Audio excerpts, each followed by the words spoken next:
Ang bawat paggising natin sa umaga ay isang napakagandang biyaya, kaya dapat lagi tayong nagpapasalamat sa bawat araw na ibinibigay ng Diyos sa atin. Kaya naman, manalangin tayo sa ngalan ng Ama na siyang lumikha ng langit at lupa. Amen.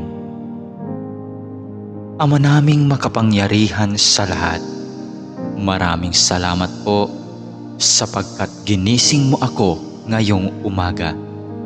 Isang bagong araw na naman ang aking haharapin. At dahil dito, lubos-lubos ang aking pasasalamat. Sa unang mga sandali ng aking araw, nais kong mapuspos ng iyong biyaya at pagmamahal. Kaya narito ako upang makapiling ka sa panalangin. Bantayan mo ako at gawing ligtas sa buong maghapong ito. Ilayo mo ako at ang aking pamilya sa anumang masama. Maituon ko nawa ang aking pag-iisip, pananalita at asal tungo sa iyo.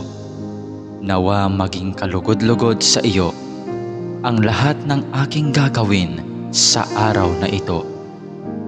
Panginoon ko at Diyos ko, naniniwala at nananalig ako na naririto ka at kapiling ko sa mga sandaling ito, na nakikita mo ako at iyong naririnig ang aking mga daing, mga kahilingan at mga panalangin.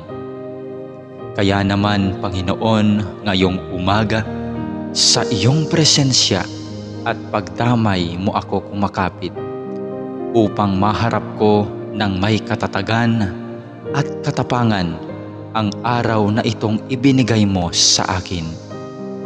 Mapagmahal na Panginoong Diyos, na nalaman kong mahal mo ako at binabantayan mo ako palagi. Sa oras man ng kasiyahan at lalong-lalo na sa panahon ng kagipitan at pagsubok.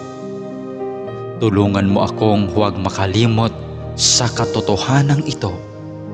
Maraming salamat po sa biyaya mong pag-ibig at pag-iingat na hindi mo ipinagkait sa akin, sa kabila ng lahat ng kasalanan at pagkukulang ko. Puno ng pag-asa akong magpapatuloy sa araw na ito sa aking mga dapat gawin dahil na rin sa iyong pagtulong.